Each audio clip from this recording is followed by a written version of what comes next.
Hey guys, tonight we ease into a fog-soaked wander through the Smoky Mountains, following a path so long and winding you might question your life choices by mile 3. You're standing at the start of the Appalachian Trail, boots squeaking on damp leaves, with Leila the wolf padding at your side like she's been assigned the role of unpaid emotional support animal. The mist curls around you in lazy swirls, blurring the trees until they look like watercolor strokes on a pale canvas. You probably won't survive this hike in real life, not without bug spray, decent snacks, and the kind of thighs that can handle 14 states worth of inclines. So, before you get comfortable, take a moment to like the video and subscribe, but only if you genuinely enjoy what I do here. And while you're at it, post your location and your local time in the comments. I love seeing where everyone's listening in from. It's like a global campfire, but with fewer mosquitoes. Now dim the lights, maybe turn on a fan for that soft background hum, and let's ease into tonight's journey together. You trudge uphill, the trail crunching beneath you, your breath coming out in tiny clouds. The Smokies are famous for that mist, a haze so thick the Cherokee once called them the Chaconage, land of blue smoke. Historians still argue whether the name comes strictly from the natural fog or from fires settlers burned in the valleys, but either way, the effect is eerie enough to make you wonder if you're hiking inside an old black and white postcard. Leila, the wolf, pads silently beside you, her paws making almost no sound. Every so often she pauses, ears twitching at something you can't hear.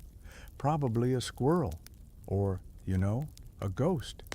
Wolves were once common here, roaming freely across the mountains before humans decided that big, sharp-toothed dogs didn't really fit the suburban picket fence vibe.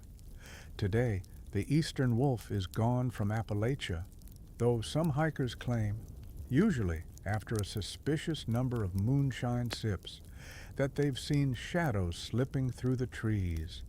The trail itself feels older than it looks. You're walking a ribbon of dirt and stone that stretches over 2,000 miles, connecting Georgia to Maine like some absurdly overcommitted sidewalk.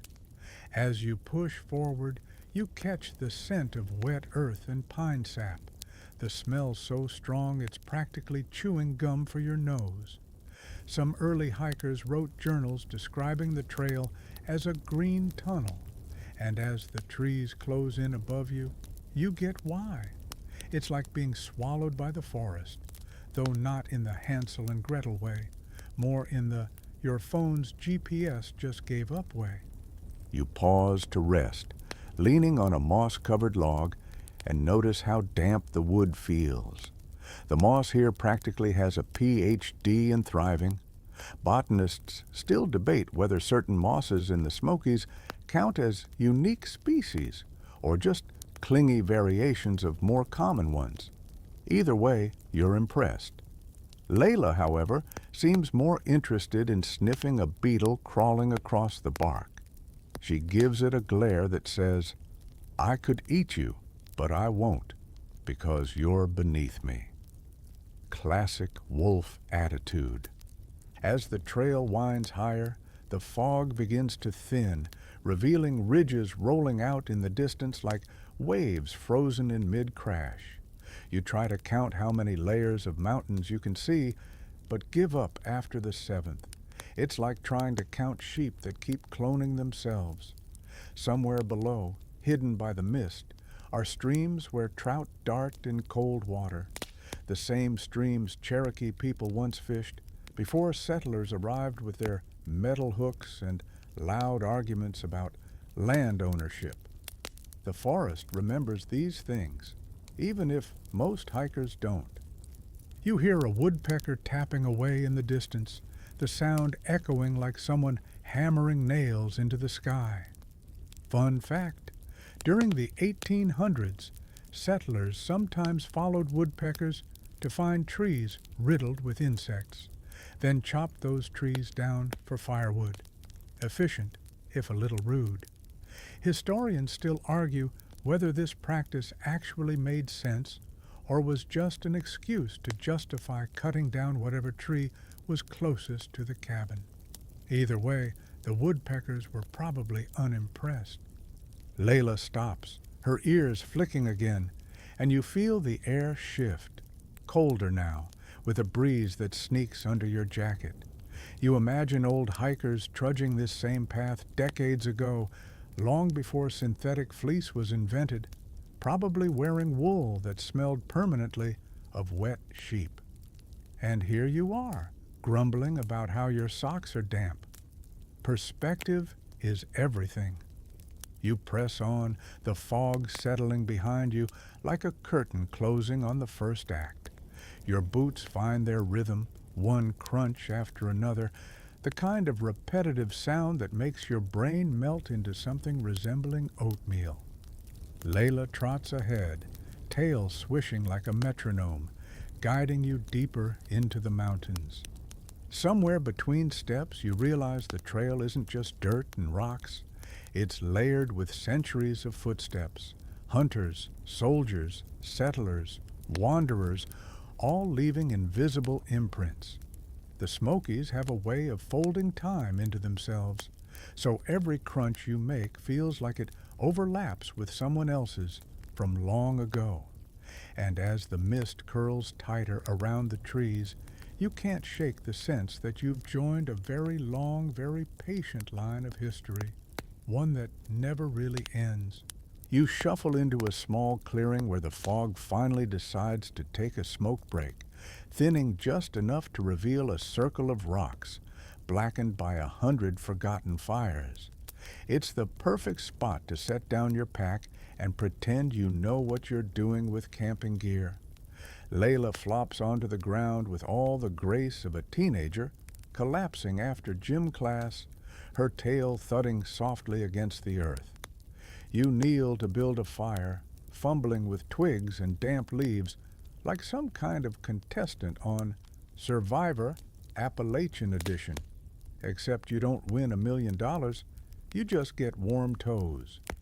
Eventually, with enough huffing and muttered words you'd rather not repeat out loud, sparks catch, and the fire begins to crackle.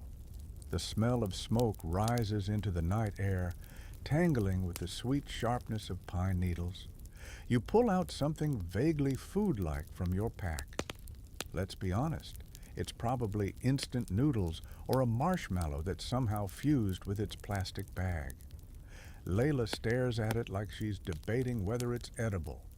Spoiler, for her, everything is. The flames dance, painting shadows on the trees, and you lean back, letting the warmth sink into your bones.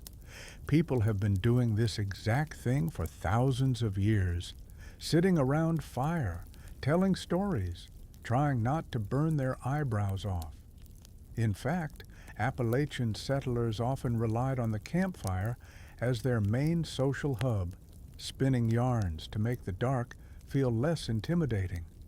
Historians still argue whether these fireside tales were meant to pass down real knowledge or just a convenient way to terrify children into staying close to camp. One story you might have heard out here is about the spear finger, a Cherokee legend of a stone-skinned witch who wandered the Smokies with a single sharp digit, slicing out the livers of anyone unlucky enough to meet her. Quirky bedtime story material, right? Supposedly, she could change her appearance to look like a loved one, luring victims in before striking. Creepy enough that even Leila lets out a low growl when you recall it, as if she's listening too. The Appalachian Trail itself has its own set of myths. There's the old rumor about ghostly lights flickering near Blood Mountain, or the whisper of phantom footsteps dogging hikers on lonely nights. Rational explanations usually involve swamp gas, echoing owls, or too much beef jerky before bed.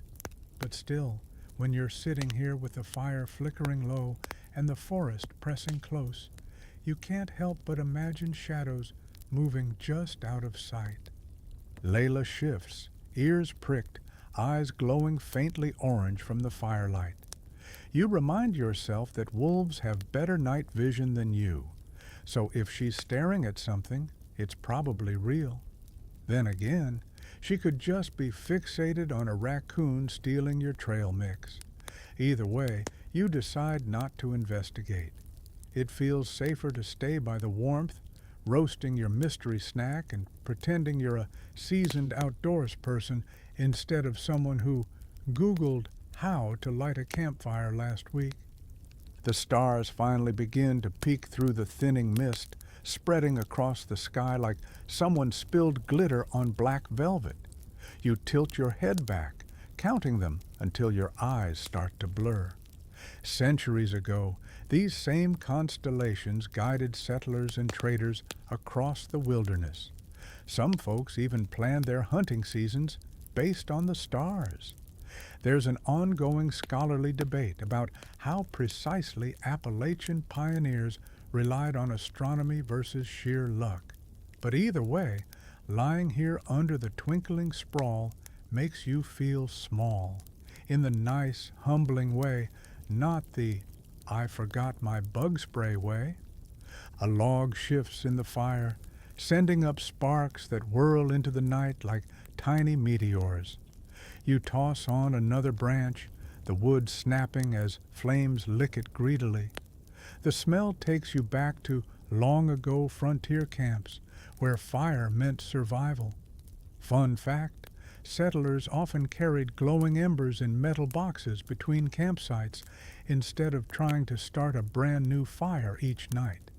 It was easier, though occasionally disastrous, if your ember box decided to burst into flames in your pocket. Leila yawns, showing off teeth sharp enough to remind you she's not a husky on loan from Instagram. She stretches, rests her head on her paws, and sighs the way only wolves, and maybe disgruntled middle schoolers, can sigh. You reach out to scratch behind her ears, and for a moment, the wilderness doesn't feel so big or so empty. The night deepens, cicadas buzzing their endless electric chorus, while an owl hoots somewhere uphill. There's a saying in Appalachian folklore that if you hear an owl too close to camp, it's a sign of impending death. Comforting, right? Historians still argue whether these superstitions were rooted in natural predator-prey warnings or just a way for folks to explain every spooky sound at night. Either way, you decide to file it under fun facts not to think about before sleeping. Eventually, your eyelids grow heavy, lulled by the fire's rhythm and the steady sound of Leila's breathing. The shadows around the clearing blur, softening into something less threatening, almost cozy. You tuck yourself into your sleeping bag, knowing the fire will burn itself low, but trusting that, between the wolf and the stars, the night has you covered.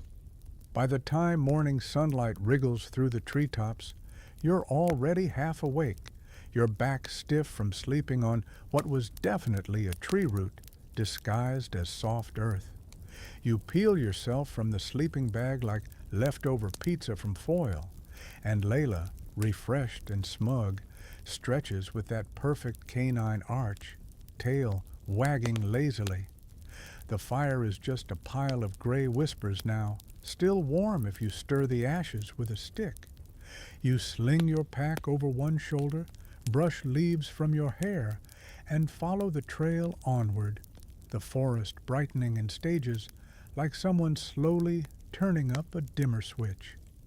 The Appalachian Trail bends and dips until you stumble across something unusual, a sagging cabin half swallowed by ivy and moss, its timbers bleached silver by decades of rain.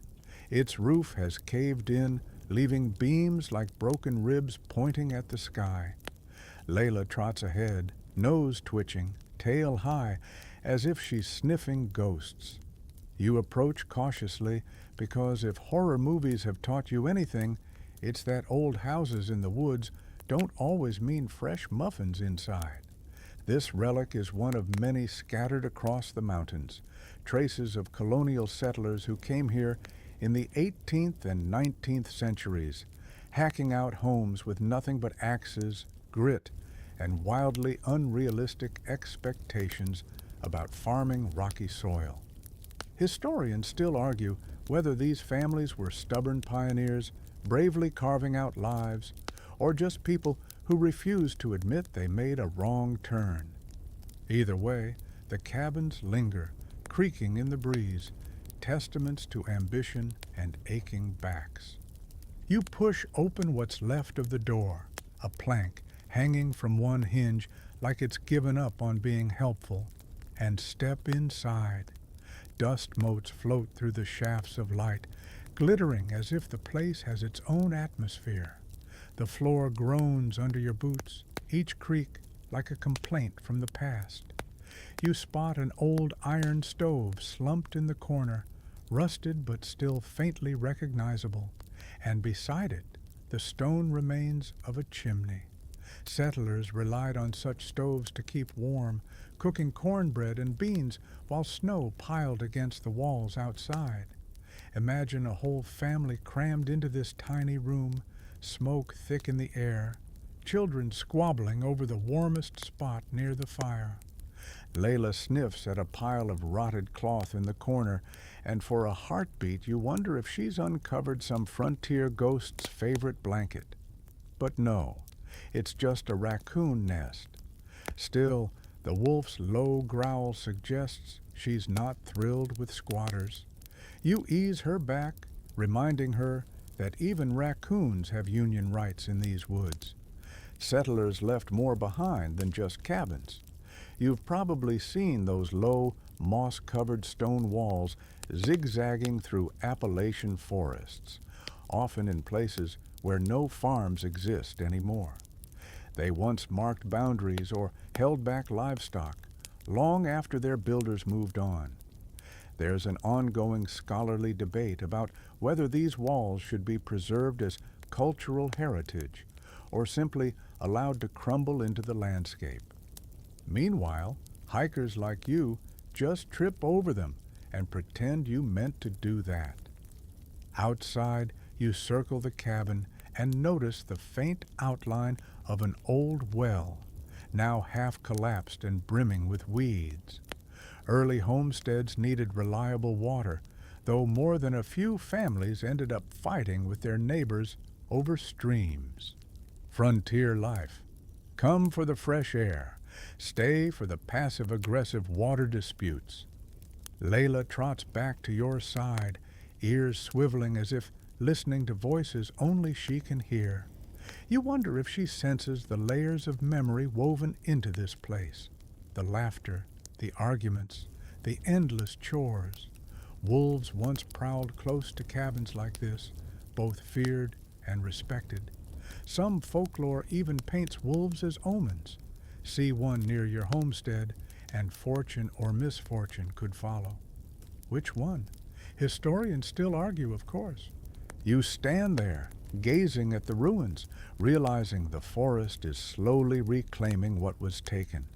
Trees lean inward, roots pushing up through the foundation, ivy crawling over every inch of wood. It's nature's long-term eviction notice, patient but unstoppable. One day, maybe just a few more rainy seasons from now, even this skeleton of a home will vanish beneath the green. With a final glance at the cabin, you shoulder your pack and step back onto the trail. The morning sun is brighter now, spilling gold across the leaves as if to remind you that life goes on, whether in crumbling timber or in the steady crunch of your boots. Leila trots beside you, her presence both ancient and alive, a bridge between the history you just glimpsed and the wilderness that still thrives. The trail bends gently upward, lined with maples and oaks that seem to lean in close, as though they're whispering secrets you're not quite tall enough to overhear. You follow the blazes, those painted white rectangles on tree trunks that guide you northward. Without them, you'd probably be wandering in circles by now, inventing new curse words while Leila rolls her eyes. She trots a few steps ahead, nose brushing the ground, tail swishing like a furry compass needle. Trail markers are deceptively simple. They first appeared when Benton McKay and his dreamers mapped out the Appalachian Trail in the 1920s. A stroke of white paint here, another there. Suddenly, a 2,000-mile path is possible. Historians still argue whether the AT was meant to be a recreational retreat or a utopian social experiment in living closer to nature. Either way, here you are, staring at a smudge of paint, like it's a divine revelation. But beyond the blazes, there's folklore stitched into every bend of this path. You think of stories whispered by Appalachian settlers about spirits lingering in the woods.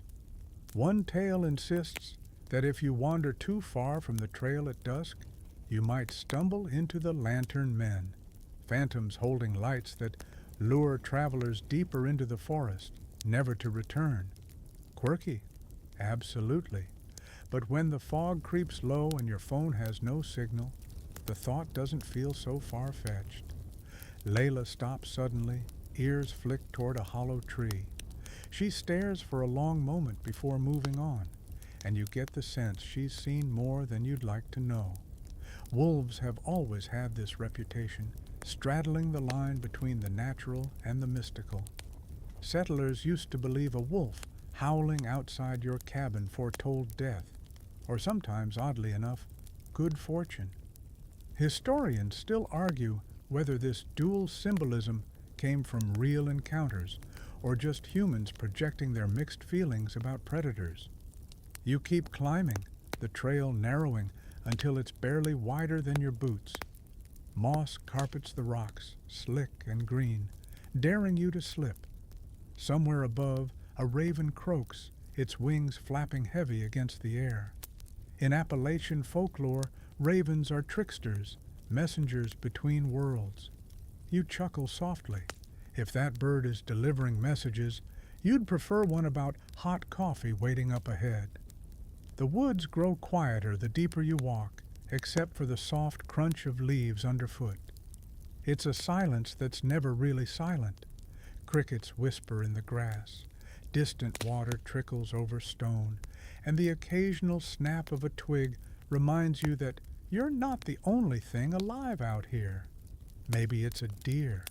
Maybe it's the ghost of some unlucky hiker who ignored the blazes and thought he could bushwhack his way to glory. As you round a bend, you notice an old, weather-beaten sign nailed to a tree. The letters are nearly gone, but you can make out the faint word, Gap.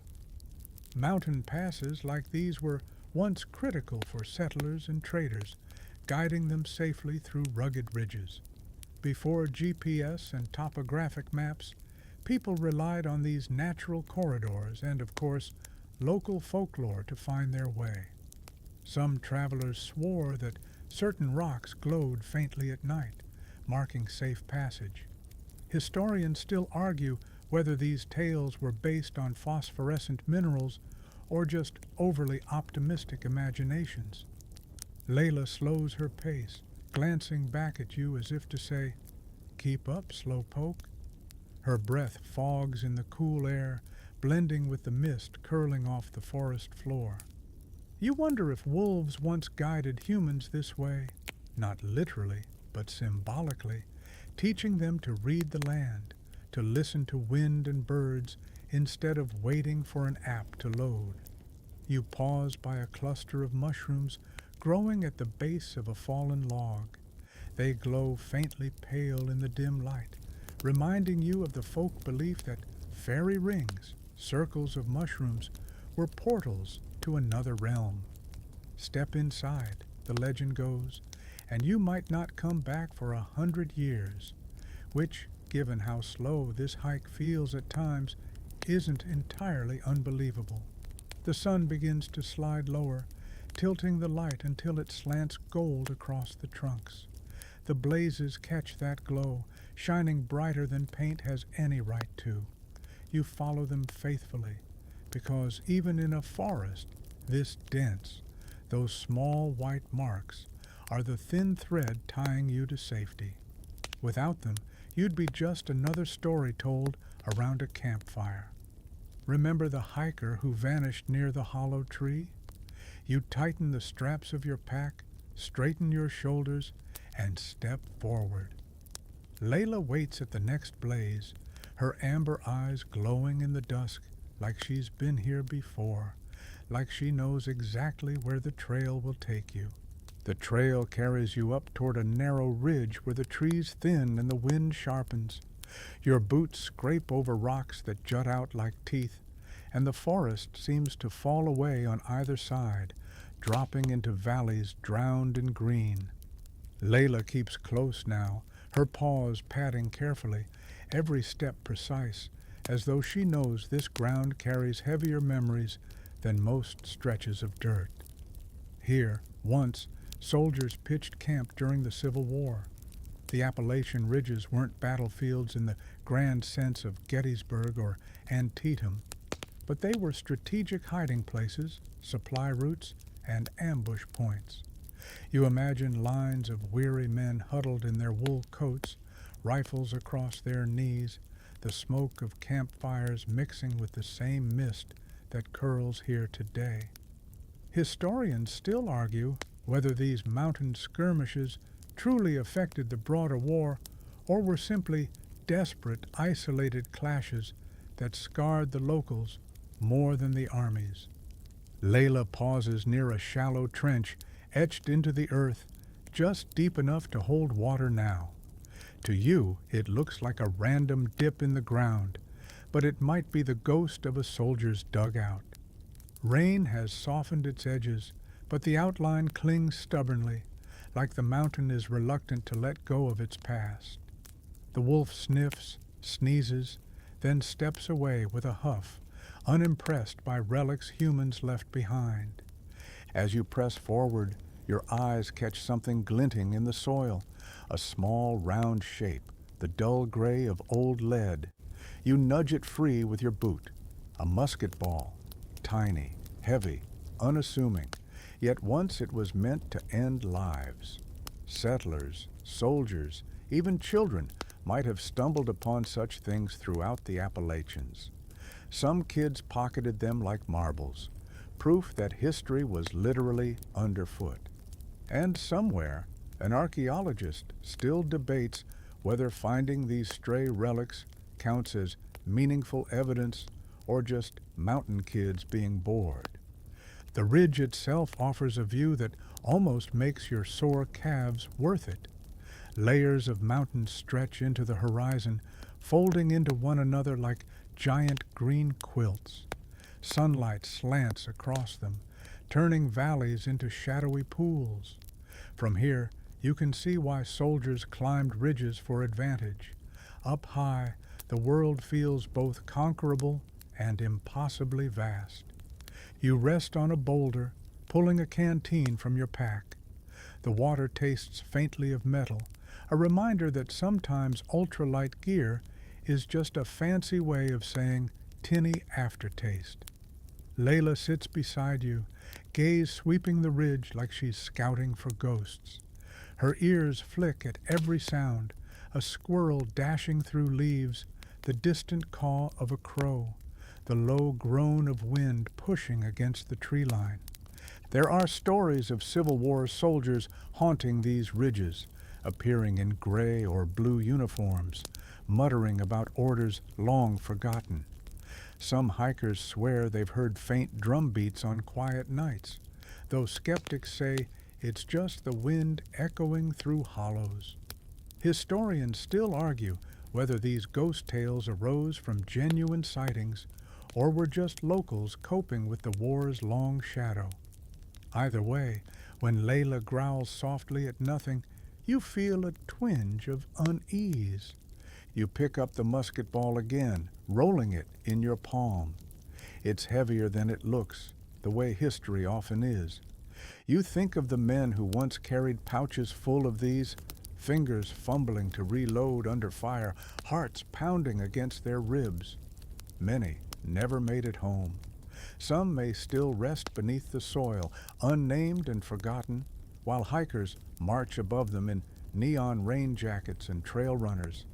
The air here tastes different, crisper, sharper, like the ridge itself wants you to notice its weight. You chew a granola bar that somehow manages to taste both stale and sticky at once, and you wonder how Civil War soldiers endured with nothing but hardtack, a biscuit so tough it could break teeth.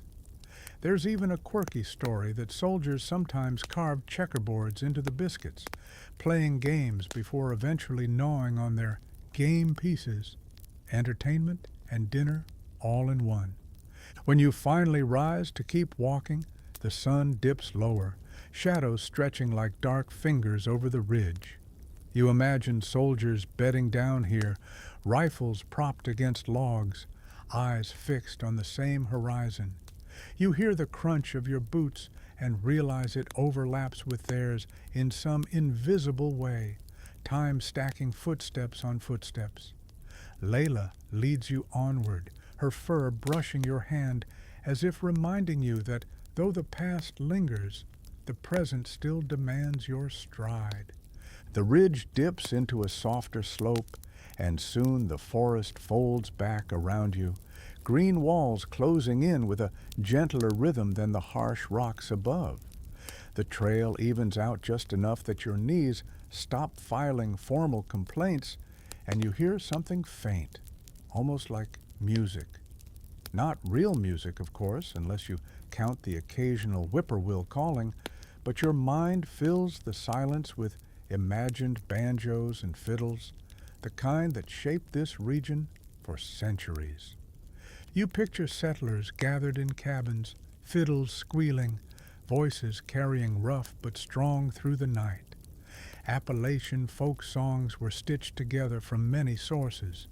British ballads carried over the ocean, African rhythms brought through unimaginable hardship, and the improvisations of people who just needed something to ease the loneliness of mountains. Historians still argue whether the music should be seen as a survival tool, a cultural art form, or simply what happens when humans get bored and own a fiddle. Probably all three. Leila trots ahead, ears perked like she's hearing something you can't. Maybe it's just the wind teasing the branches, but the rhythm almost falls into a beat. Step, crunch, creak, repeat. The forest itself feels like a song sometimes, each sound layering over another until you could swear the mountains are humming back. You stop at a small clearing where the grass has been trampled by other hikers, and you sit on a log worn smooth by years of trail-weary backsides. Pulling a sip from your canteen, you let your imagination wander. In the 1930s, folklorists trekked these same hills with heavy recording equipment, capturing voices of mountain singers. Crackly, high-pitched, often unaccompanied, those recordings now echo in archives. But out here, you can almost hear them floating between the trees. One song, Barbara Allen, has been sung in these hills for centuries, passed from mother to daughter, father to son. Quirky fact, the lyrics vary wildly depending on who's singing. In one version, Barbara Allen is cruel. In another, she's heartbroken. Historians still argue whether the Appalachian renditions preserve the original ballads or transform them into something entirely new. Either way, the song lives on, like the trail itself, endlessly walked and retold. Leila rests in the grass, watching you with that patient, golden stare. Wolves never sang ballads, but they do howl in harmony, voices rising in haunting choruses. You wonder if some of the mountain melodies, those long drawn-out notes, echoed wolves' calls that once rolled across the valleys. Humans copying nature, or maybe nature whispering into human throats. The sun filters through leaves in shifting patterns, dappling the ground like a worn quilt. You chew on a piece of jerky, tough enough to double as roofing material, and think about how many mountain families relied on preserved meats, cornmeal, and whatever roots or berries could be foraged. Meals were simple, but the music, oh, the music, was rich. Songs of longing, loss, and endurance filled the spaces where fancy dinners could not. Somewhere deeper in the trees, a wood thrush begins to sing, its liquid notes spiraling like glass beads tumbling down a staircase. You pause, struck by how easily the bird song folds into your imagined ballads. No fiddle, no banjo, no human voice, just a bird teaching you that melody doesn't need strings or words. For a moment, you're convinced the thrush is part of the same lineage of Appalachian music, carrying its own folk song through generations of feathers and nests. Leila flicks an ear, unimpressed. She's more interested in the squirrel that just darted up a tree, chattering insults. You chuckle softly, realizing that for all the high talk of history and tradition, life in the mountains was also full of these small, daily dramas. Wolves versus squirrels, humans versus chores, everyone versus the weather. When you rise again, the rhythm of the trail feels different. Each step echoes like part of a drumbeat, the crunch of gravel your percussion. You hum a line of something, half forgotten, half invented, and Leila glances back with a look that clearly says, "Please stop." Fair enough, wolves aren't known for their appreciation of off-key ballads. Still, you carry the tune in your head as the path curves northward. The forest grows thicker, shadows stretching across the trail, but instead of silence pressing in, you hear the imagined harmonies of all those who sang before you. It's less lonely that way. The Appalachians may not sing in words, but their music lingers in birds, in leaves, and maybe even in the steady breath of a wolf beside you. The late afternoon sun slants through the canopy as you and Leila move along a narrow trail, the light dappled and golden, almost lazy in its descent. You feel the forest shifting around you as if it senses your presence, and Leila pauses, ears pricked, head cocked. She growls low and soft, a subtle warning that sets your nerves on edge. Something, maybe nothing, is watching. Wolves have always been attuned to things humans overlook, sensing patterns, movements, and moods. You wonder if she's detecting more than you can, the way frontier people sometimes claimed animals could warn them of unseen spirits. Historically, people did rely on animals to detect threats, though it was practical rather than supernatural.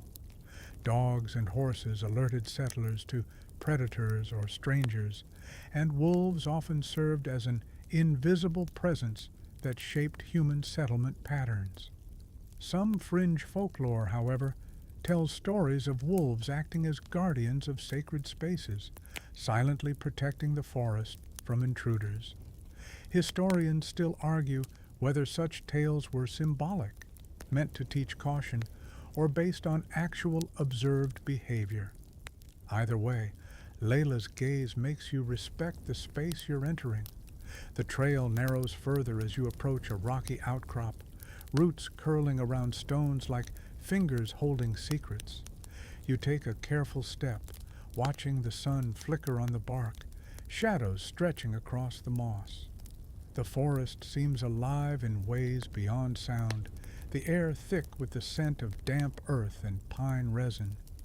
Your imagination flickers with stories of mountain spirits, figures said to move unseen, lending guidance or mischief depending on their whims. The idea that you might be intruding on such a realm is both thrilling and quietly unnerving. Leila pauses again, low to the ground, sniffing.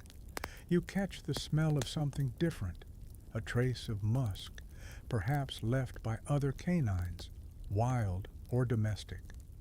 Wolves historically marked territory with scent, a practice critical for communication across miles of wilderness. Settlers recorded instances of following strange scents through the woods, believing them to be the work of spirits or omens.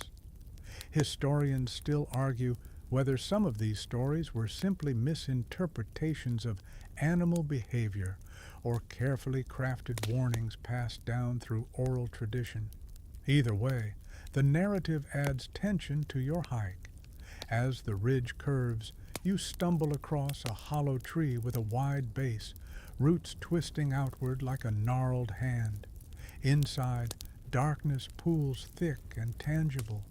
Locals once believed that hollows like this could harbor spirits or small creatures invisible to the eye, sometimes helpful, sometimes mischievous. You peer in, imagining a tiny figure watching your every move, and Leila sniffs the entrance, satisfied that nothing of note dwells there. Quirky, sure, but the Appalachian imagination was built on these very landscapes, turning ordinary trees into vessels of story. You continue along, stepping lightly over fallen branches and mossy stones.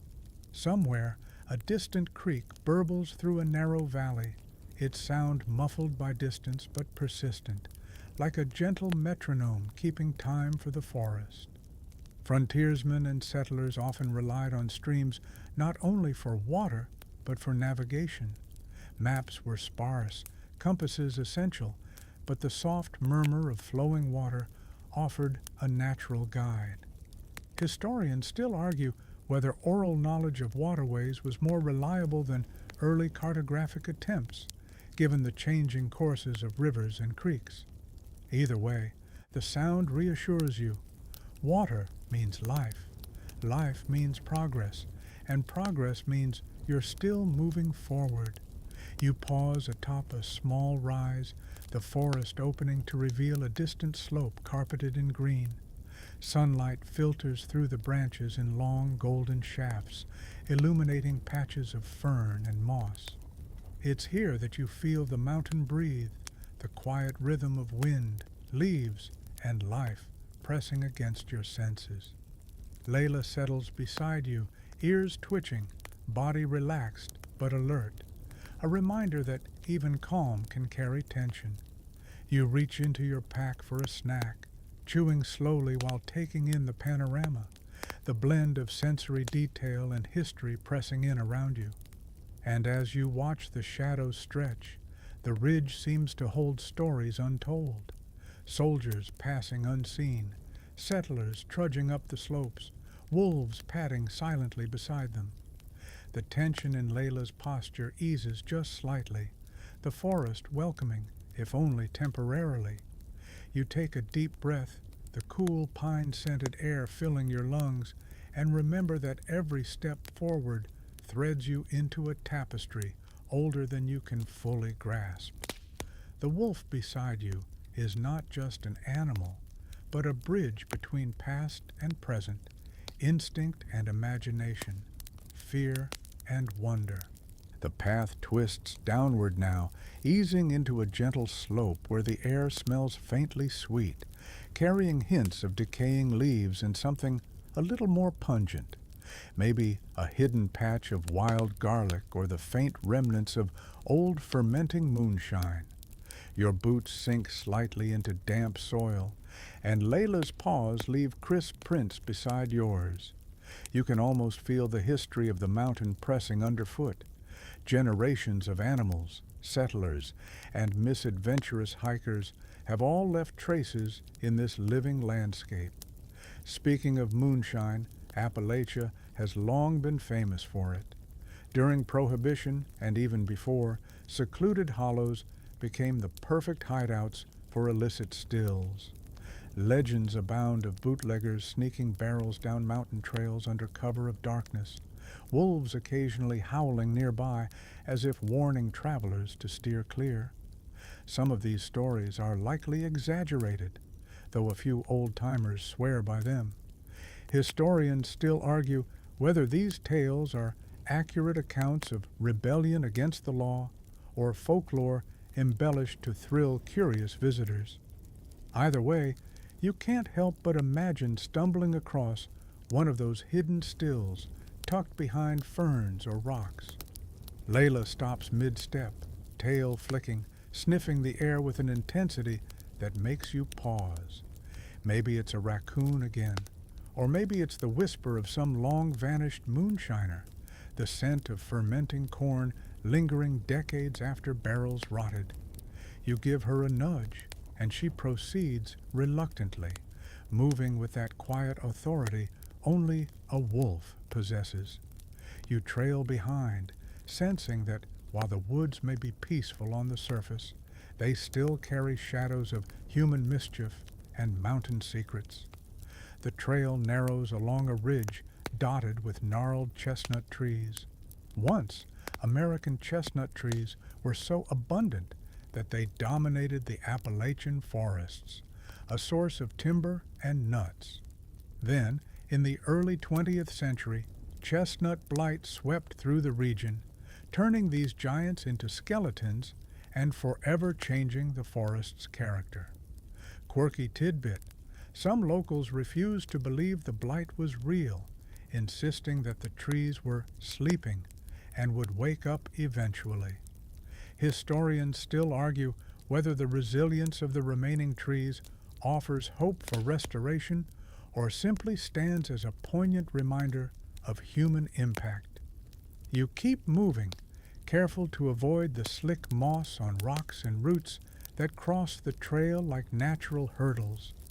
The afternoon sun filters through the canopy in patches, illuminating Leila's fur in golden highlights. She pauses at a small clearing where the ground tilts downward, sniffing at a hollow beneath a fallen log. Wolves, historically, were meticulous about investigating signs of life in their environment, tracking prey, marking territory, and, as folklore suggests, sometimes alerting humans to unseen dangers. Nearby, a faint trail of discarded bottles catches your eye, a remnant of modern hikers and weekend adventurers rather than Prohibition-era mischief. You bend to pick one up, noting its rusty metal cap and scuffed surface. There's something quietly human about litter, even in the most remote wilderness, proof that history is always layered, never quite separate from the present. You pause to drink from your canteen, the cool water rinsing away dust and fatigue. The forest is alive around you, the distant call of a hawk, the faint buzz of insects, and the soft rustle of leaves as a breeze meanders through the trees. Each sound feels like part of a hidden composition, a song of the mountains that's both ancient and immediate. Leila moves ahead again, leading you toward a bend in the trail that promises new surprises. As you follow, you can't help but feel a strange camaraderie with the wolf, a shared rhythm, a mutual awareness of the forest's pulse, and somewhere deeper in the woods, perhaps a shadow of a bootlegger still lingers, a playful ghost in the folds of moss and rock, reminding you that the Appalachians are never quite done telling their stories. The trail narrows as you descend into a small valley where the canopy thickens and the air carries the faint, earthy scent of damp soil mixed with the sharp tang of mountain streams. You notice a pattern in the terrain: shallow depressions, worn paths, and the occasional stone circle that seems almost deliberate. Leila moves carefully, nose low, sniffing for trails invisible to you. You follow her, realizing that these paths are layered with history, trails that native peoples once used long before settlers or soldiers ever set foot here. The Cherokee, in particular, left an indelible mark on these mountains. They followed hunting routes and seasonal trails, mapping the land in memory and story. You imagine families moving through these valleys, carrying baskets of food and weaving tales that would be passed down for generations. Quirky detail. Some Cherokee guides were known to whistle patterns that mimicked birds, subtly communicating directions or warnings across the forest. Historians still argue whether these signals were purely practical or had symbolic significance as part of spiritual practices. Either way, the valley feels alive with echoes of footsteps long gone. Leila pauses at the edge of a creek, ears swiveling. She drinks cautiously, nose twitching at something unseen under the water. Wolves have always been attuned to subtle changes in their environment, detecting prey, sensing danger, reading the air. You admire her focus and wish you had even a fraction of that awareness, instead of trying to interpret water ripples as ominous omens. The stream bubbles over rocks smoothed by centuries of flow. You dip your hand in, savoring the cold shock of mountain water. Settlers relied on creeks like this for drinking water, washing, and sometimes even transportation. Small rafts, simple hand-built bridges, and stepping stones allowed passage across difficult terrain. Historians still argue whether early settlers overestimated the ease of using these waterways or merely romanticized the challenges they faced. Either way, the creek carries life and memory, threading the mountains together quietly. Moss carpets the edges of the water, spongy and vibrant. You think of medicinal plants growing along the banks, jewelweed for rashes, ginseng prized by both Native Americans and later settlers. Some fringe herbal lore claims that rubbing leaves of certain plants could grant protection against spirits, while mainstream settlers mostly use them for practical remedies. Historians still argue whether these herbal traditions were preserved accurately or modified through generations of folk practice. You pluck a small fern to examine, admiring its delicate structure, and wonder what remedies it may have inspired. Leila finishes her drink and pads ahead, leading you deeper into the valley. The trail twists among large boulders, each one slick with moss, and you feel a subtle hum in the ground, as if the valley itself remembers every footstep ever taken here. Ghost stories abound among hikers and locals alike. Lost travelers said to wander the woods, leaving carvings on rocks or tree bark. Some of these carvings are centuries old, others mere decades, yet all contribute to the sense that the mountains are a living, breathing archive of human presence. You notice faint symbols etched into one of the boulders, letters, initials, dates.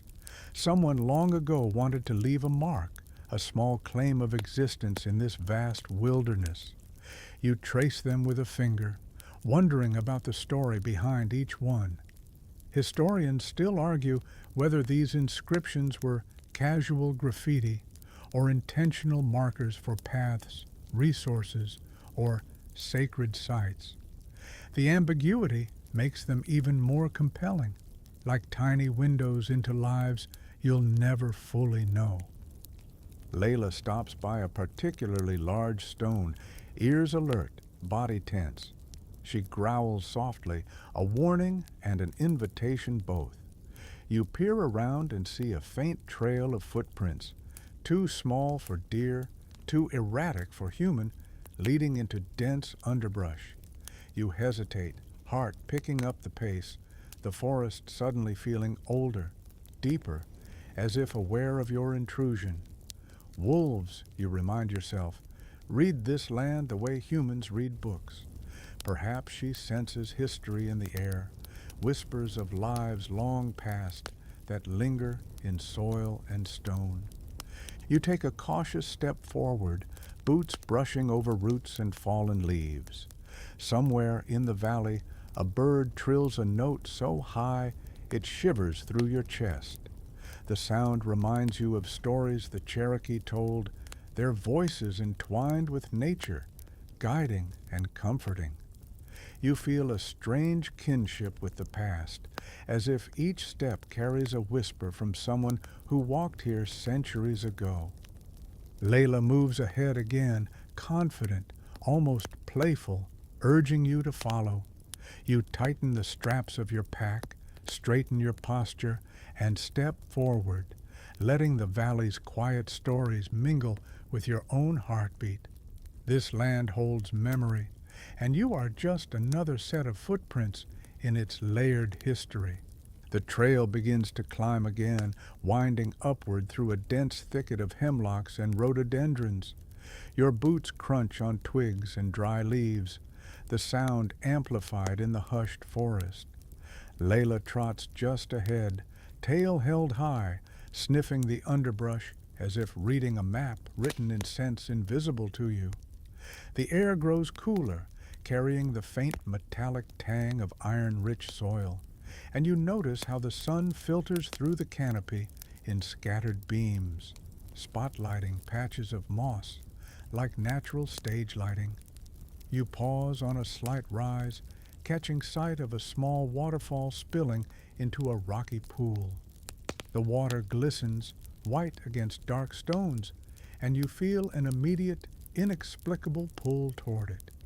In the 19th century, settlers often sought out similar waterfalls as natural water sources, and even for small-scale milling operations. Historians still argue whether these sites were primarily practical or also selected for their aesthetic and spiritual value.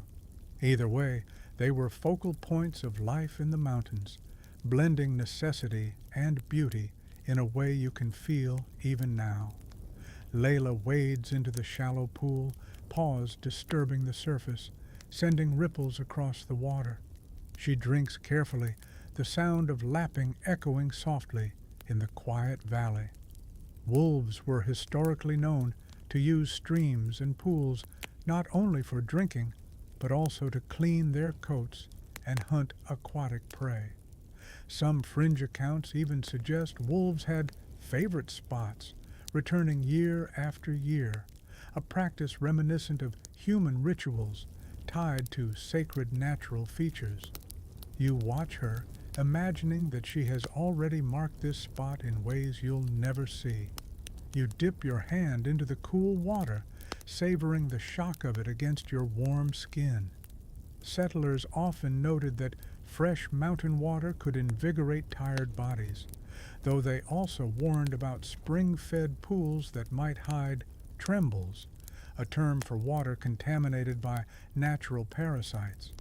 You shake off the lingering worry, convincing yourself that centuries of wildlife, and now Leila, have deemed this water perfectly fine for human consumption. The waterfall is framed by ferns and wildflowers, small splashes of color against the gray stone and green moss. You spot a single cardinal perched nearby, its red plumage vibrant in contrast to the subdued forest tones. Folklore in the region often associates cardinals with messages from the spiritual realm, a reminder that life and memory intertwine in subtle ways. Historians still argue whether these associations originated from indigenous beliefs, European symbolism, or later Appalachian storytelling. Either way, the sight of the bird feels quietly significant. Leila finishes drinking and shakes herself, sending droplets flying in tiny arcs. You laugh softly, reminded of your first day on the trail, fumbling with firewood and suspecting the forest itself might be judging you. She seems almost amused at your continued ineptitude, ears flicking, eyes alert, as if to say, "Keep moving, human, we have miles to cover." You gather yourself and continue up the trail, now more mindful of the subtle changes in elevation. Every step is a negotiation with roots, rocks, and occasional hidden holes, demanding concentration that's almost meditative. The forest offers a rhythm, a tempo of breath, footsteps, and the occasional call of distant wildlife. Quirky historical tidbit. Early surveyors sometimes carried notebooks and compasses while navigating these very slopes, sketching rudimentary maps as they went, often mislabeling creeks or ridges in ways that still confuse hikers today. Leila pauses at a vantage point, her silhouette framed against the fading sun.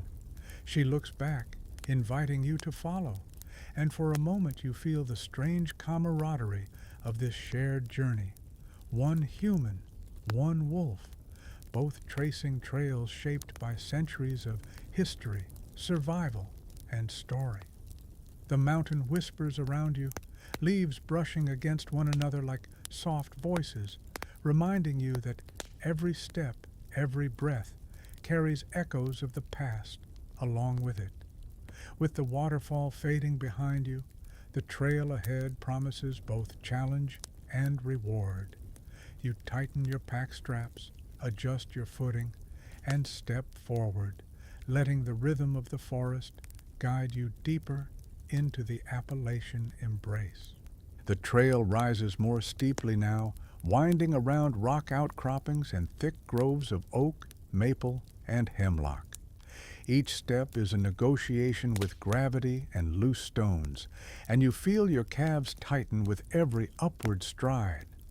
Leila navigates the uneven terrain effortlessly, paws gripping rocks and roots with precision, tail balancing her movements like a tightrope artist. You can't help but admire her agility and think, not for the first time, that humans are ridiculously under-equipped for life in the wilderness. As you ascend, the forest grows quieter in a way that feels intentional, almost as if the trees themselves are giving you space to think. Settlers often remarked on this eerie stillness in the mountains, calling it the hush of the high ridges. They believed it carried warnings or even messages from ancestors. Quirky tidbit. Some logbooks mention settlers pausing mid-hike to listen to the ridge, claiming that the forest whispered advice about the weather or best routes. Historians still argue whether these observations were literal or poetic interpretations of natural silence.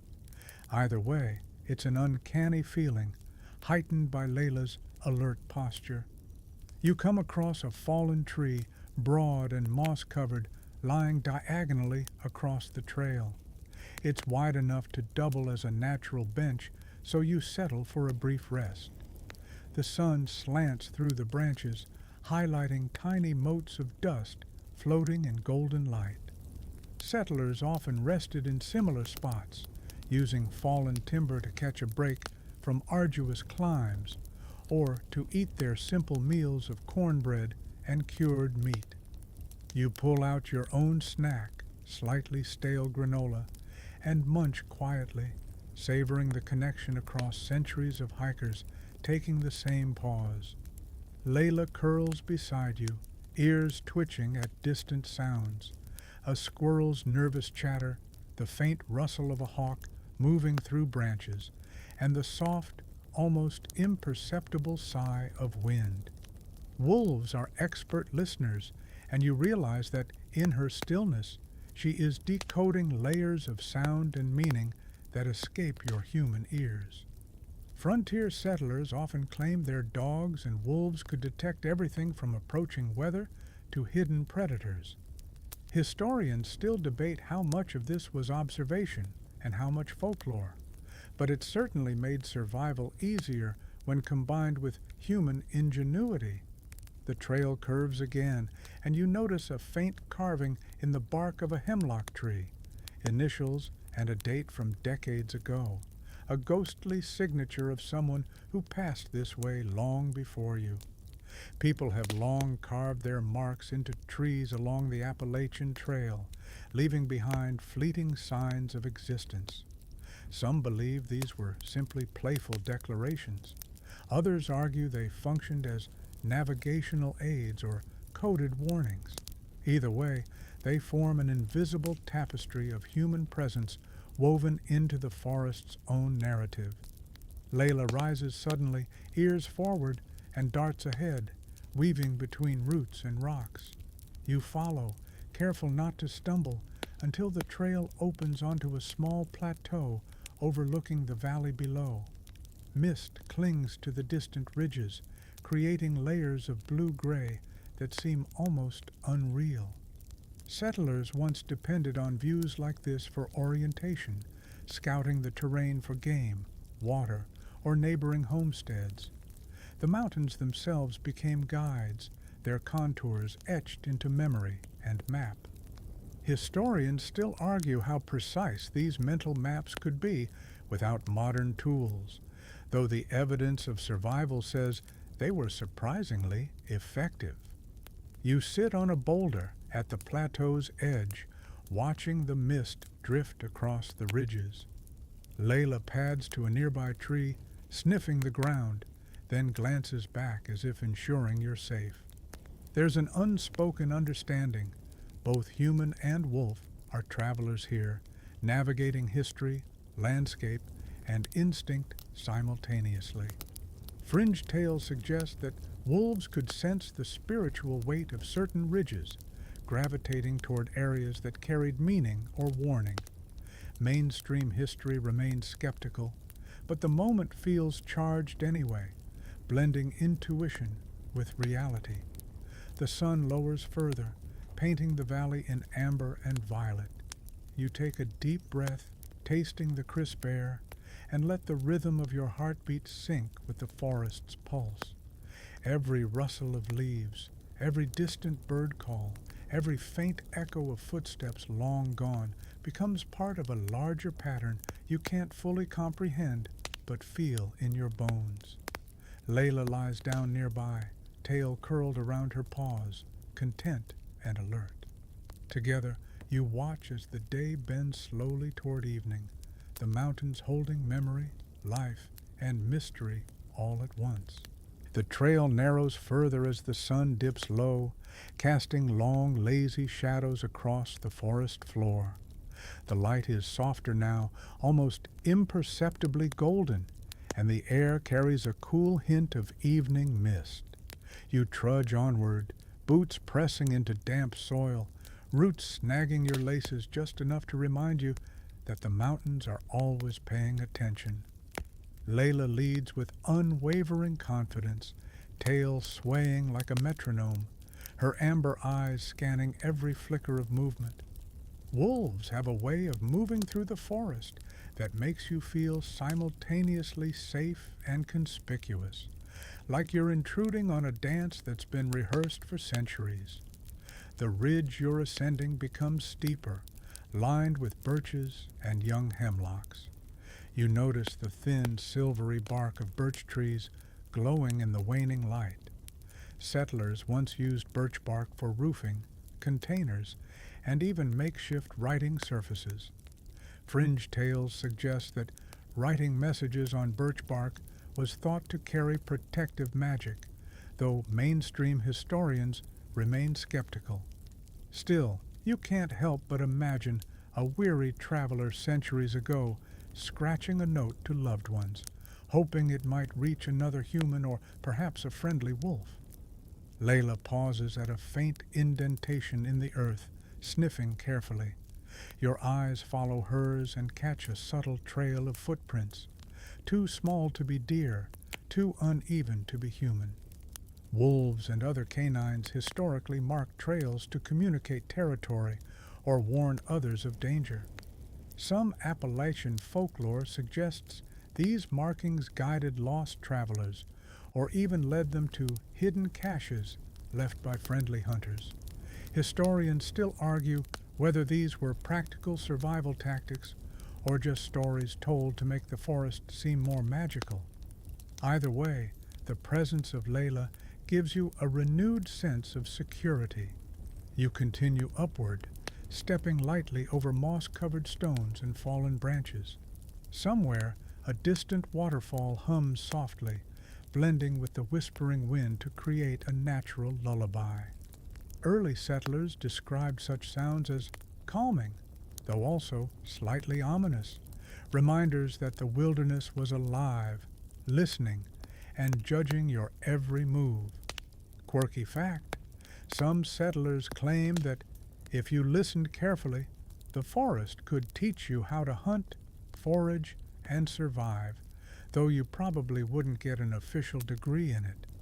Reaching a small plateau, you pause to catch your breath. The view is breathtaking, ridges rolling endlessly into the distance, a tapestry of greens muted by shadow and mist. Wolves and settlers alike would have recognized this vantage point as strategic, offering both perspective and protection. You set down your pack briefly, taking a sip from your canteen, the water crisp and invigorating. Settlers relied on similar plateaus to scout for game or check the approach of weather fronts. Historians still argue how much of survival was due to skill versus pure luck, and honestly, you're inclined to think it's a mix of both. Leila moves along the edge of the plateau, nose to the ground, ears flicking at distant rustles. You notice faint carvings on a nearby rock, initials, dates, and a small heart etched long ago. People have been leaving these signs along trails for centuries, from pioneers to modern hikers. Some served as navigational markers, others as memorials or declarations of existence. The tradition continues, reminding you that trails carry the voices of everyone who has walked them. You continue along the trail, now bathed in twilight. Shadows grow longer, and the forest takes on a quiet, expectant energy.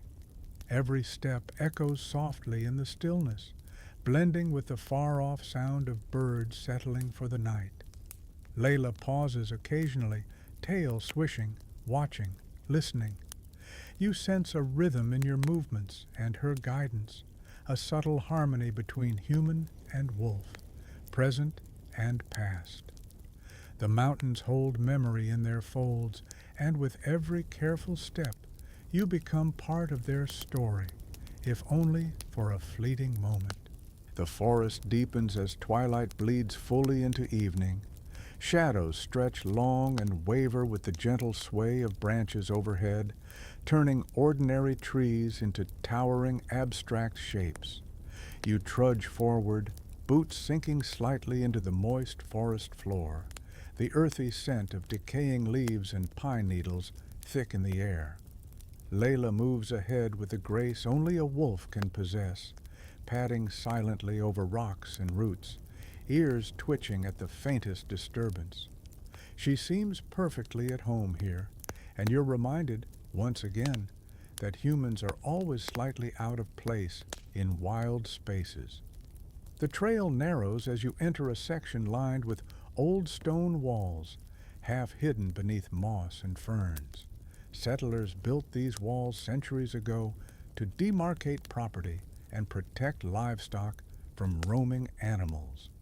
Quirky historical tidbit: some settlers reportedly embedded charms or small trinkets in the walls for good luck or protection, blending practicality with superstition.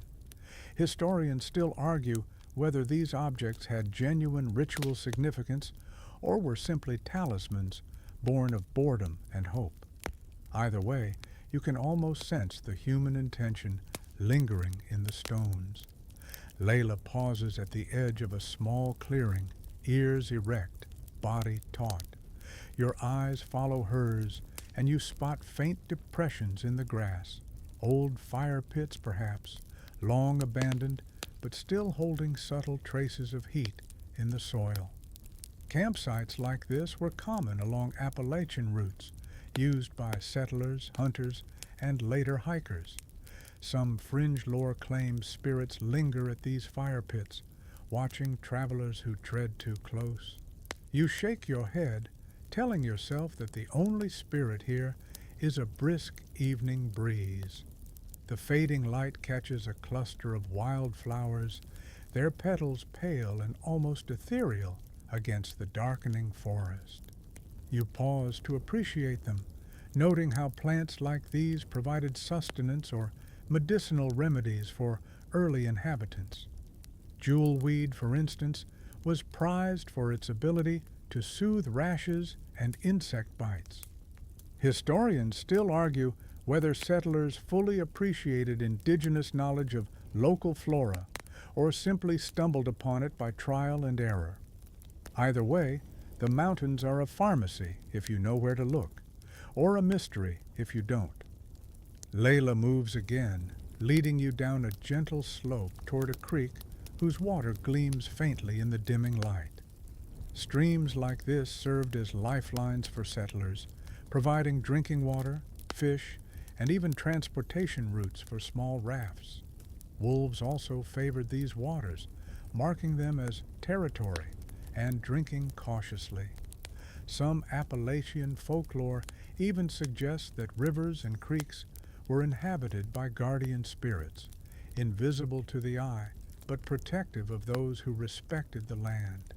Historians still debate whether such beliefs were spiritual or simply a way to encourage careful, responsible use of natural resources.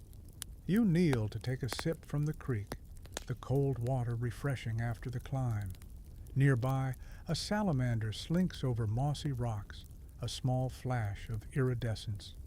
Native Americans considered salamanders and other amphibians symbols of water and transformation, while settlers sometimes saw them as omens or good luck charms. Historians still argue whether such symbolism was shared across cultures or evolved independently in isolated communities. Either way, the site feels like a tiny bridge between past and present, human and animal, fact and folklore. Leila pauses again, sniffing at the edge of the creek, ears swiveling. You notice faint animal tracks, deer, raccoon, maybe another wolf. The trail is alive with invisible life, each footprint a whisper of those who passed before. Wolves historically used such signs to navigate territory, detect danger, and communicate with one another. You realize that, in a sense, Leila is teaching you to read the forest, translating the language of the earth, water, and shadows into understanding. As the forest darkens further, the trees seem to close in around you, and the creek's murmur becomes the dominant sound. The world shrinks into the immediate: breath, footsteps, rustle, water, wolf. You feel a heightened awareness, a bond with the land and its history, sensing both the ghosts of human endeavor and the enduring presence of wildness. Leila looks back at you, patient yet insistent, and you rise, stepping carefully over roots and stones, letting the trail carry you onward through the dimming, storied woods. Night begins to settle over the forest, wrapping the mountains in deepening shades of indigo and charcoal. The last slivers of sunlight shimmer on the tips of leaves, and the cool air carries the faint scent of damp earth and pine. You tighten the straps on your pack, feeling a mixture of fatigue and anticipation as the trail winds upward once again. Leila moves confidently ahead, tail swaying in a smooth rhythm, ears twitching at every subtle sound. Wolves have long navigated the Appalachian nights, guided by instinct, moonlight, and memory, and you can't help but feel slightly envious of her ease in the dark. Settlers, of course, didn't enjoy this kind of luxury. Traveling at night was dangerous, uneven ground, hidden obstacles, and the threat of predators made night hikes perilous. Still, some did so out of necessity, guided by the moon and stars. Fringe stories suggest that wolves themselves sometimes led lost travelers safely to clearings or streams, acting as unwitting guides. Historians still argue whether such accounts were literal observations or fanciful tales meant to inspire awe and caution. Either way, there's a comforting symmetry in walking behind Leila now. You pause briefly at a ridge, looking out over valleys shrouded in darkness.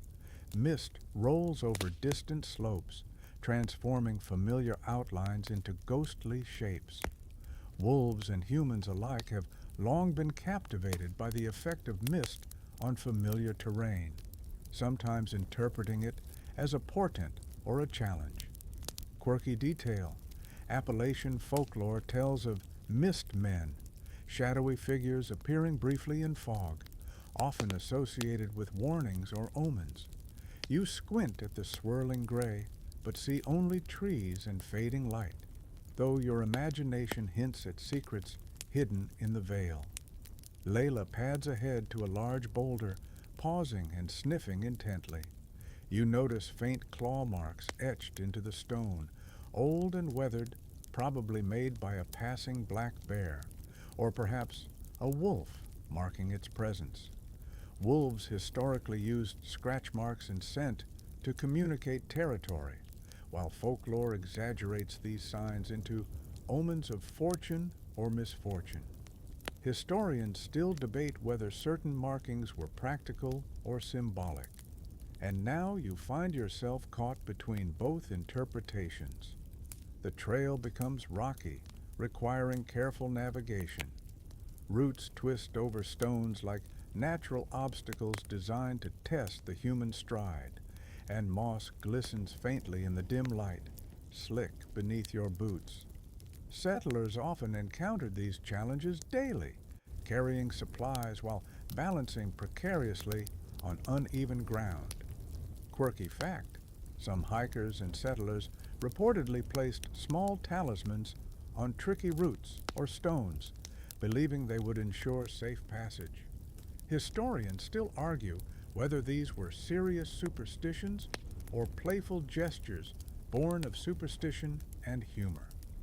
You take a slow breath, savoring the soundscape, the distant rush of a creek, the low hum of insects, and the occasional snap of a twig under Leila's paws. Wolves have historically been both feared and revered, symbolizing wilderness, cunning, and a certain raw freedom.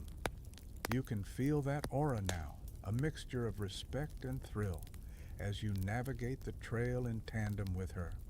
A sudden rustle to your left makes you freeze. Leila's ears swivel, tail stiffening, but she doesn't growl. A deer bounds silently into the shadows, disappearing as quickly as it appeared. Settlers and hunters long ago would have studied such movements, learning patterns and timing for survival. Historians still argue whether early Appalachian people relied more on instinct or passed down wisdom when tracking game. Either way, your heart races just enough to remind you of your place in the wild hierarchy. As you continue, the trail begins to level slightly, and the forest darkens further into a velvety quiet. The moon has risen faintly, silvering the tips of leaves and rocks. You take comfort in Leila's presence beside you, her steady gait and silent assurance carrying you through the shadows. There's a rhythm to moving at night, the way shadows stretch, the way sounds sharpen, that somehow makes history feel closer, more immediate. Footsteps of settlers, hunters, and even wolves past and present echo subtly in your mind. You pause once more to take in the view, a valley blanketed in darkness, the trees' silhouettes soft against the night sky. Somewhere far off, a stream glimmers like liquid starlight. You feel a quiet awe, a deep connection to every creature and human who has moved through these woods. Leila nudges your hand gently with her nose, and you rise, letting the forest guide you onward into night, every step an echo of history and instinct intertwined. The forest now hums with nightlife, the subtle chorus of crickets, frogs, and distant owls filling the air like a gentle lullaby. Your boots press softly against the earth, occasionally crunching over fallen leaves or small stones. Leila moves ahead, tail sweeping in quiet rhythm, ears rotating like radar dishes as she listens for every hidden stir of movement. There's a calm precision in her gait that makes you hyper-aware of your own clumsy human steps. Wolves, historically, have navigated darkness with remarkable skill, relying on keen senses that humans only approximate with flashlights and imagination.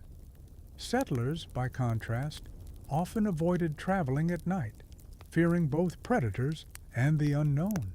Yet some were forced to move after sundown, guided only by stars and memory, carrying lanterns or torches that flickered weakly in the vast darkness. Fringe stories claim that certain wolves actively guided lost humans to water or shelter, though mainstream historians remain skeptical of these accounts. Still, walking behind Leila, you feel a faint echo of those tales, an unspoken understanding between you and the forest. The trail bends around a series of mossy boulders, the shadows deepening with each step. You notice tiny mushrooms clustering near their bases, pale and almost luminescent in the moonlight. Settlers and indigenous peoples alike knew that some fungi were edible, others deadly, and many carried spiritual or medicinal significance. Some Appalachian folklore suggests that mushroom rings, or fairy circles, were portals to hidden realms, and children were often warned not to disturb them. Historians still argue whether these warnings were symbolic, practical, or a mixture of both. You pause to study a ring of delicate fungi, marveling at the balance of beauty and caution woven into the forest. Leila pauses briefly at a fallen log, sniffing the ground and inspecting the surrounding area.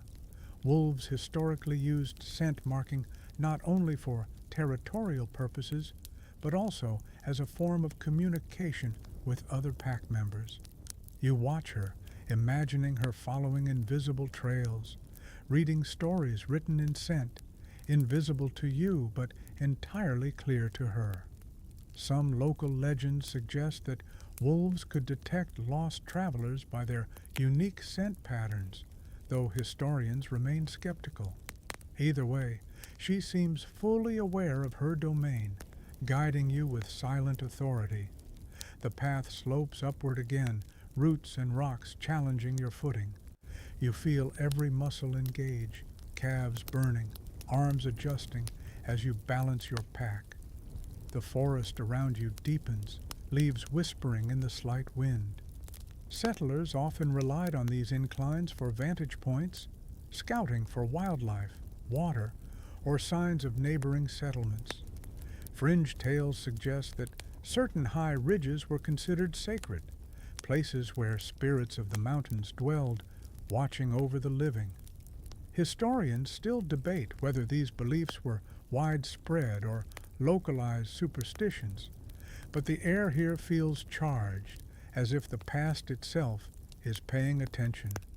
A faint creek runs parallel to the trail, its soft gurgle blending with the nocturnal symphony.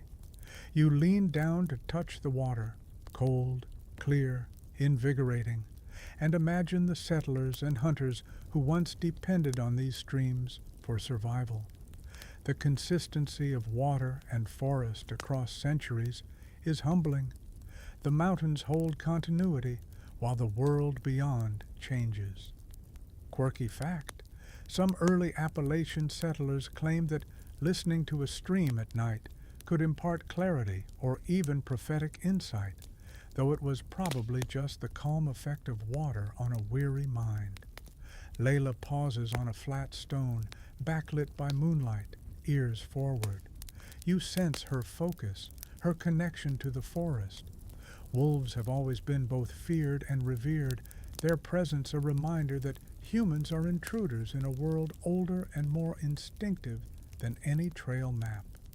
You rise, adjust your pack, and step forward, letting the rhythm of Leila's stride and the nocturnal forest carry you onward, deeper into the Appalachian night, each footfall echoing with centuries of life and story.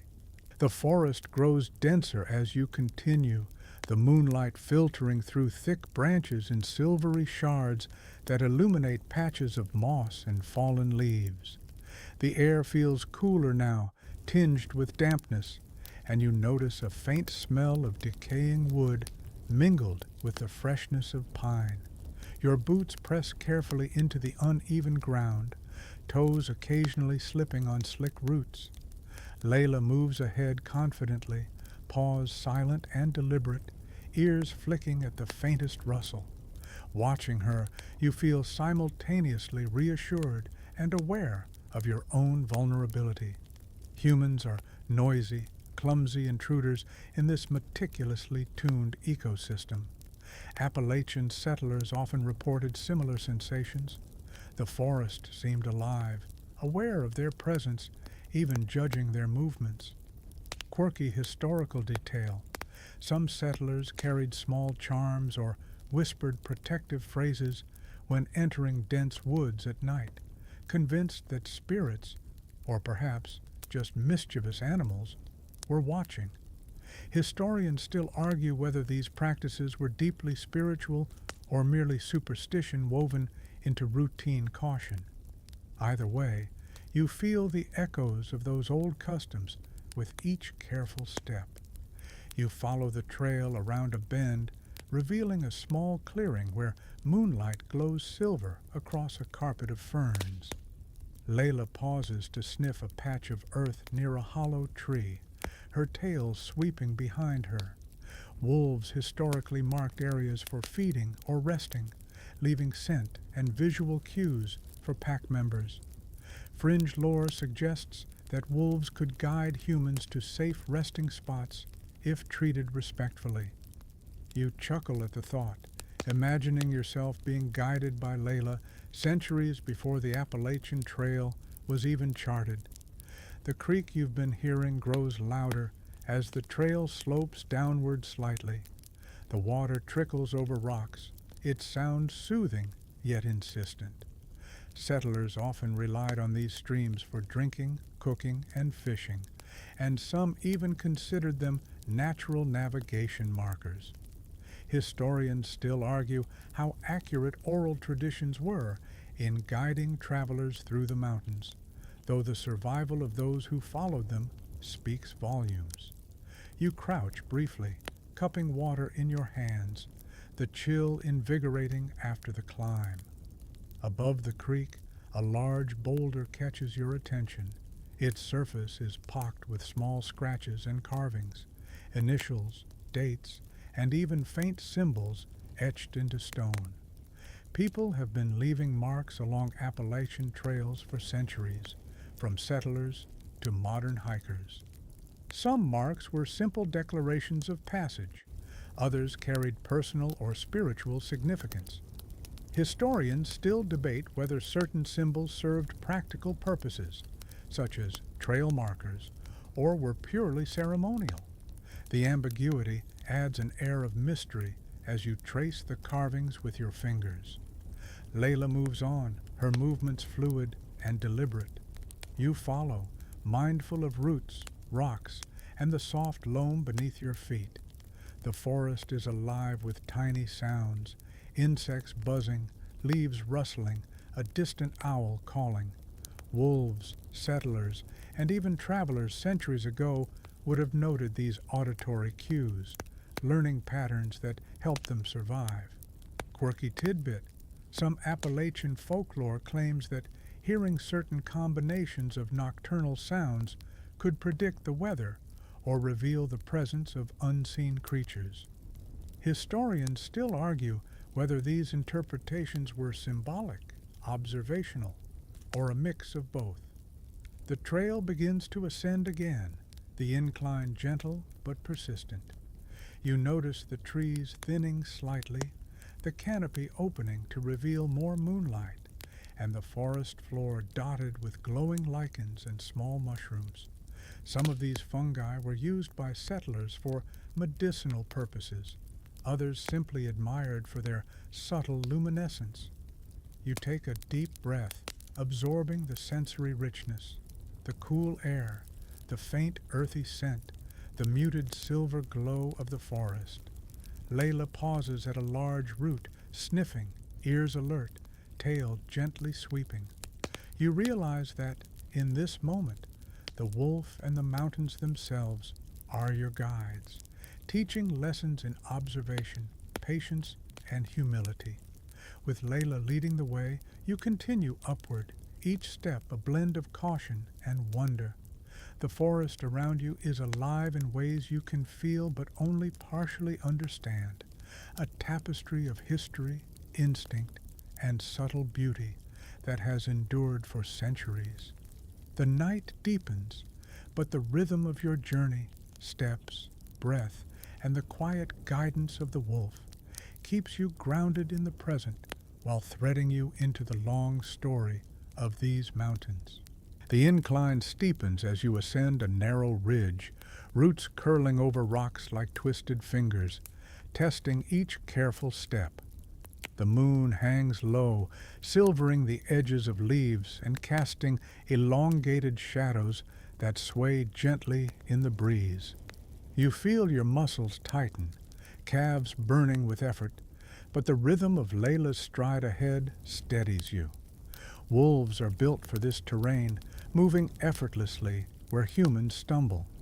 You pause briefly, taking in her fluid movements and thinking, not for the first time, that your own legs are painfully ordinary. Historically, settlers faced similar challenges daily, hauling supplies and tending livestock along these rugged slopes. Quirky tidbit: some frontier journals describe hikers jokingly blaming their tree legs when navigating tricky terrain, a humorous way to acknowledge exhaustion.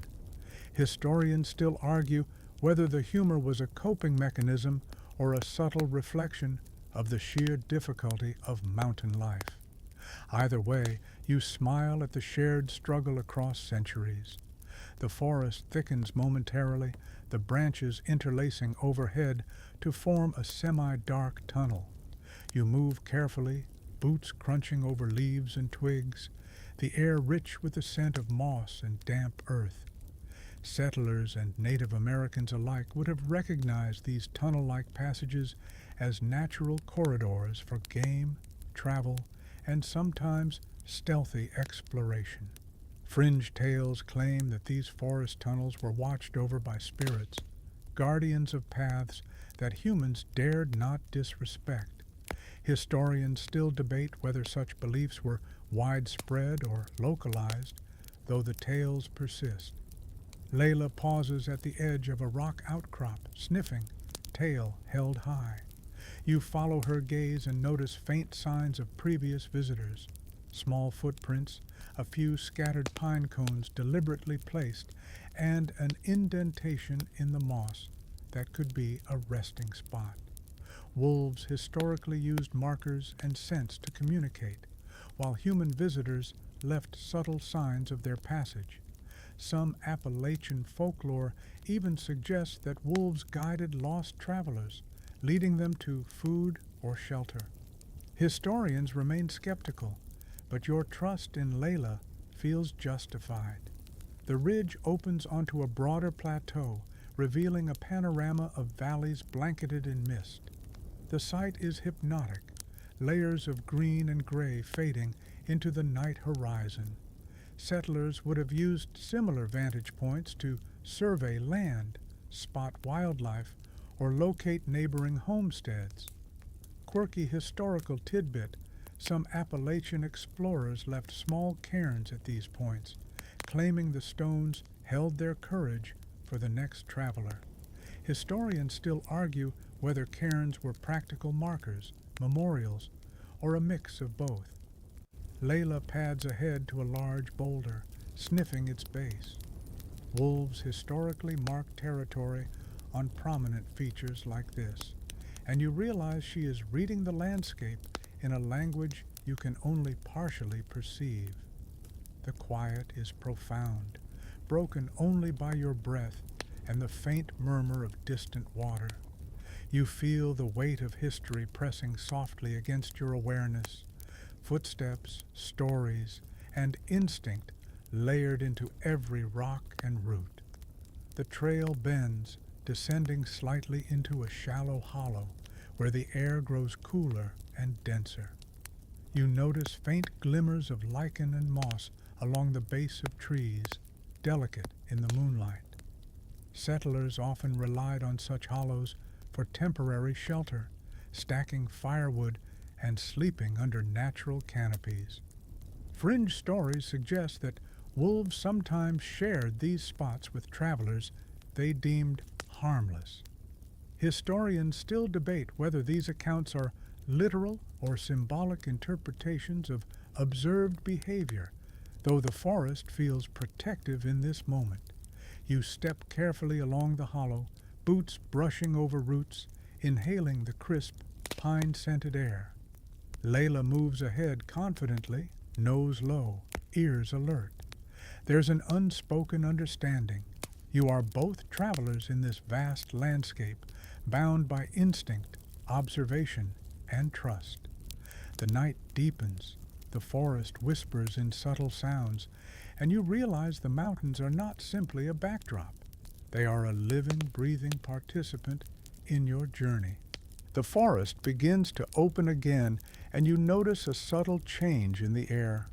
Cooler, crisper, tinged with the faint scent of stone and wildflowers. The trail winds upward, flanked by gnarled oaks and towering hemlocks, their roots forming natural obstacles that require careful navigation. You trudge along, boots pressing into soft earth, occasionally snagging on twisted roots. Leila moves ahead with effortless grace, ears swiveling at distant sounds, tail sweeping rhythmically behind her. You marvel at how attuned she is to the forest, reading signals invisible to human senses. Settlers traversing these ridges often carried similar reverence for the mountains, respecting the trails, streams, and hidden hollows. Quirky historical tidbit: some Appalachian pioneers believed certain ridges were watching and avoided whistling or loud laughter in these areas at night. Historians still argue whether these superstitions were widespread cautionary practices or localized folklore, though the stories linger in journals and oral histories. Either way, you step more quietly, aware of the forest's quiet authority. The trail curves along a rock face, the soil beneath your boots loose and pebbly. You pause to catch your breath, glancing at the fading horizon where ridges roll endlessly in shades of indigo and silver. Wolves historically used high ridges for surveillance, spotting prey, and monitoring territory. Some fringe accounts suggest they could sense approaching weather or detect hidden human activity, though historians remain skeptical. Watching Leila, you suspect she shares some of these abilities, her gaze scanning the forest with deliberate focus. A sudden rustle nearby makes you freeze. Leila's ears twitch sharply, and she moves cautiously toward the sound. A raccoon emerges from the underbrush, pausing to watch you before scampering away. Wolves have long understood the habits of forest creatures, anticipating movements and reading the signs of life around them. Settlers, too, relied on similar observations, though often with far less success, learning to hunt and forage by watching patterns in animal behavior. Historians still debate how much knowledge was passed down orally versus discovered through trial and error. The trail begins a gentle ascent toward a narrow ridge. You step carefully, boots pressing into damp moss and fallen leaves. Moonlight filters through the canopy, highlighting ferns and small flowering plants, their colors muted but still perceptible. Fringe tales suggest that certain plants glowed under moonlight, guiding lost travelers or marking areas of significance. Settlers often use these same plants for medicinal purposes, crafting remedies from roots, leaves, and bark. Historians still argue whether the dual use of plants, practical and mystical, was deliberate or coincidental. Leila pauses atop a small rise, sniffing the air with intense focus. You notice faint claw marks etched into a nearby tree trunk, weathered but still visible. Wolves historically used prominent trees to communicate territory, while folklore sometimes imbued these marks with symbolic meaning. Some Appalachian stories suggest these wolf scratches could predict the presence of food, danger, or even other humans. You can't verify it, of course, but the feeling of ancient presence is unmistakable. The ridge opens onto a small plateau, and you stop to rest, leaning against a rock. The valley below shimmers faintly in the moonlight, a patchwork of shadow and silver mist. You hear the distant call of an owl and the soft murmur of a creek, the sounds layering into a natural nocturnal symphony. Settlers and hikers alike have described similar moments, feeling both awe and reverence for the quiet grandeur of the mountains. Quirky historical note. Some pioneers carried small journals to record these observations, blending practical notes with poetic reflections on nature's subtle lessons. Leila pads ahead, nose low, tail sweeping like a pendulum. You rise and continue, aware of the rhythm of your steps, the whisper of leaves, and the sense that the forest itself is a participant in your journey. Wolves, humans, and the mountains intertwine in this nocturnal tableau, each step echoing centuries of presence, instinct, and story. You move forward, guided by both memory and intuition, deeper into the layered history of the Appalachian Trail. The trail begins a final steady climb as the night deepens, the canopy above forming a patchwork of black and silver where moonlight filters through the leaves. You feel every muscle engage, calves tight, breath measured, boots crunching over a mixture of soil, stones, and hidden roots. Leila moves confidently ahead, tail swishing, ears alert, nose low to the ground, translating the forest's subtle signals into movement you can only guess at. There's a quiet rhythm to her steps that somehow keeps you grounded despite your fatigue. Settlers who traversed similar ridges centuries ago often relied on comparable rhythms, their bodies attuned to the demands of uneven terrain. Quirky historical detail. Some pioneers claimed that walking in a certain cadence with the wind or the sun improved endurance, though historians still argue whether this was science, superstition, or coincidence. Either way, it's comforting to follow Leila's natural pace, letting instinct guide your feet. You come across a rocky outcrop that provides a sweeping view of the surrounding ridges, shrouded in mist and shadow. The moonlight catches on distant streams and treetops, creating the illusion of silver ribbons threading through the darkened valleys.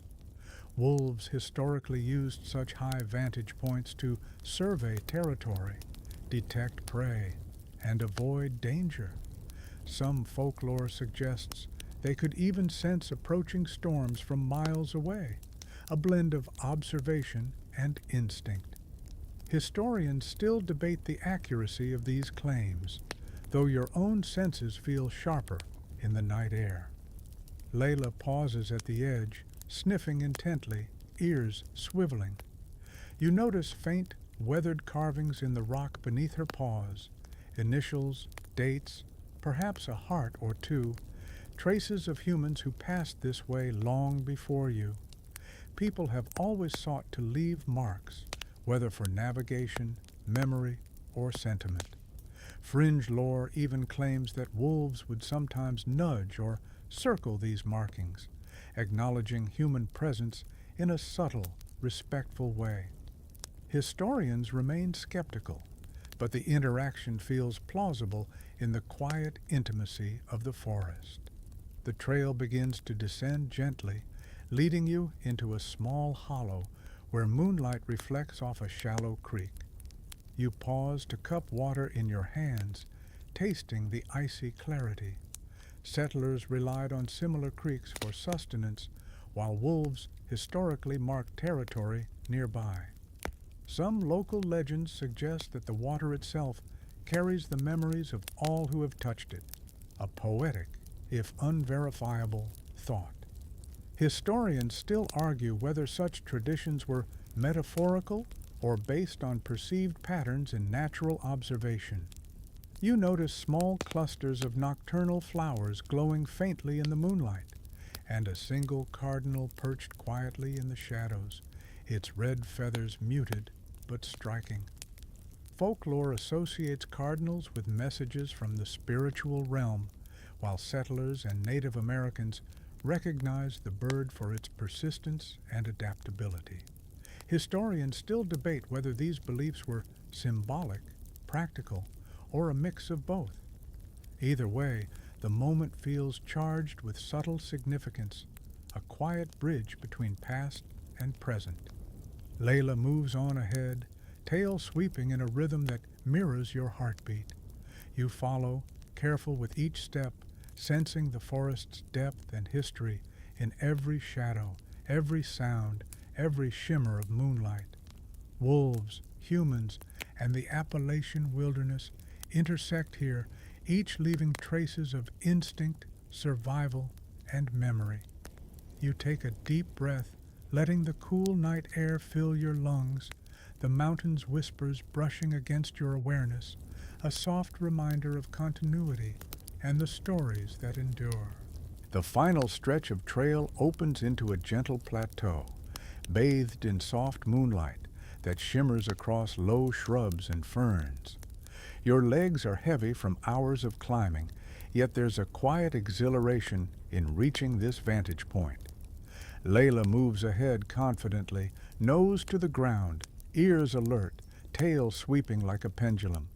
Her presence feels grounding, a living connection to instincts honed over centuries. Wolves have historically navigated these mountains with such precision, and walking behind her, you can't help but admire their natural aptitude for terrain that seems designed to trip up humans. Settlers and early hikers often reached similar plateaus, pausing to take in the view, catch their breath, or scout the path ahead. Quirky historical detail.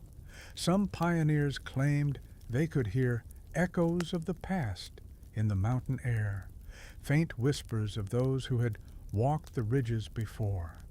Historians still argue whether these were imaginative interpretations or just poetic ways to describe the sensory impact of the wilderness.